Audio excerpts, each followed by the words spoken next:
what's up mga kakalyo? At oras na para dalhin natin yung mga obrang to kay Boss Toyo, no? Sobrang na-inspire ako sa kwento niya. Naging magandang ehemplo rin siya ngayon sa ating mga kabataan, pati rin sa mga Pilipino. Talaga nga naman deserve niya yung painting natin, no? Magugustuhan ba niya o hindi? Sumama ka sa amin sa journey namin ni Joey, ang aking cameraman, para makita mo kung magugustuhan niya ba ito o hindi. Ano bang reaction niya? Let's go! Yan, napakaganda ng biyahe namin. Halos walang traffic. Mula San Pedro, Laguna, nakapunta agad kami sa Pinoy Pawn Stars Shop. Grabe, ito, kinakabahan na naman ako. Dahan-dahang binaba ni Brother Joey yung mga painting. At pinasa ko na sa kanya yung camera at ako na yung nagpasok ng painting doon. Salamat kay Kuya na nag-assist sa amin at nagbigay ng direksyon. Okay, papasok na ako dito sa elevator. Kinakabahan talaga ako, grabe. Tignan natin kung ano mangyayari dito, guys. Tignan natin kung magugustuhan ba niya yung ating painting. Ito na nga, pumasok na ako dun sa loob. Sa pagkakataon to, manghang-mangha ako. Kasi ang daming mga bagay na may kanya-kanyang istorya na nakikita ko dito sa shop na to. At syempre, sa dakong paraon, yan, ita-timelapse ko na lang, mahaba-haba kasi to.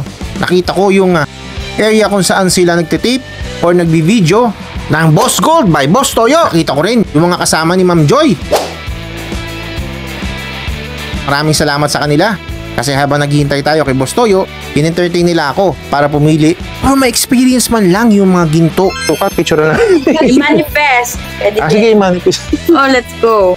Ayan, sinusukat ko na yung bracelet. Wow. Tama nga, sabi nga ni ate, manifest. Grabe guys, sobrang reasonable ng price ng mga gold ni Boss Toyo. At ang gaganda din ng mga design at quality nito. Highly recommended ito guys. Okay, dito naman sinushoot yung mga episodes ng Pinoy Pawn Stars. Ang ganda ng part na to guys. Since matagal na ako nanonood ng mga episode ni Boss Toyo sa Pinoy Pawn Stars, nakakatuwang makita ito sa aktual. At dumating na nga si Boss Toyo at sa part na to pinapakita ko na sa kanya yung unang painting. Hanggang natin yung reaction niya. Anong gawa niya, ano? Yan bossing, meron yung gold leaf. So yung meaning yan boss, kasi explain ko sa'yo. Actually yung mga painting na ganito, Gold moon. Tama. Kasi that represents our creator. Opo. Kasi nag-isip ako ng simbolo na po pwede sa creator. Ayoko naman mukha ni Jesus Christ. So, yun. Tapos ito, gold square. Anong pwede yan? Habang pinapaliwanag ko kay Boss Toyo yung meaning ng kanyang obra, masasabi ko na observant talaga siya sa bawat detalye na sinasabi ko tungkol doon sa painting. Hindi mo na talaga maaalis na pagiging kalog niya, palabiro at gusto laging masaya. Pero kapag naman siya ay seryoso nakikipag-usap, malalaman mo na malalim siya mag-isip. Lalong-lalo na kapag interesado siya sa mga bagay na pinag-uusapan. Bossing meron siyang certificate. Ay! Sign ko na yan. Ay, siya na. Ang title niya is Road to Success. Ganda, oh. Sa pagkakataon to, napatunayan ko na maalam talaga si Boss Toyo sa mga bagay-bagay. Kasi na-appreciate niya na merong certificate of authenticity ang mga paintings ko. Alam niya ang halaga nito sa mga susunod na panahon. Okay, sa part na to, ipapakita ko na kay Boss Toyo yung ikalawang painting na dala ko. Ito yung koi. Ito maganda koi. Ayan. Puro siya mga brush strokes, pero pag nakita mo sa malayo, kala mo talaga isda mga nakalutang yung part. Papunta sila doon sa moon. Ang ibig sabihin ng 9 koi is longevity. Ang business talaga siya. Ayan siya. Lahat yan may sign ko na siya. At syempre, katulad ng unang painting, meron din na itong sariling certificate of authenticity.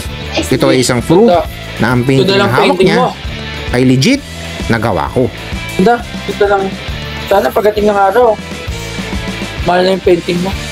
Sana nga bossing. At salamat naman at nagustuhan mo ang mga paintings. Bossing, tapos meron akong bibigay sa'yo bossing. Ay! Meron ako. Sound trip namin ito kahapon. Meron akong ano yan. Gumagana yan bossing na.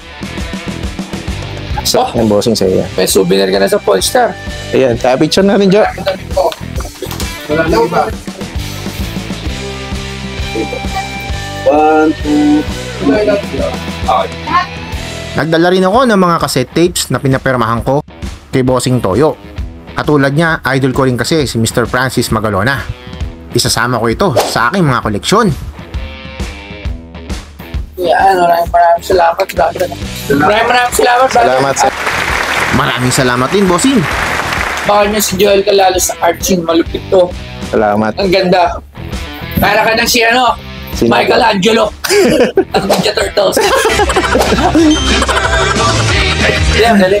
Salamat. Maraming salamat sa Boss Gold by Boss Toyo ladies na sina Kat, Claire, Jang at Novem, pati si Jensilyn at si Kuya Vincent. Salamat sa pinakita nyong kabaitan habang kami ay nasa Pinoy Pawn Star Shop.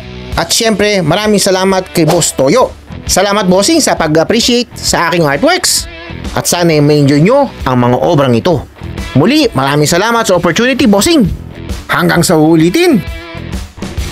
Abangan ang pagkikita ni Kakalyo at ni Bossing Kong TV. Hello boss! Joel po. Hello po. Kakalyo po. Follow and subscribe for more!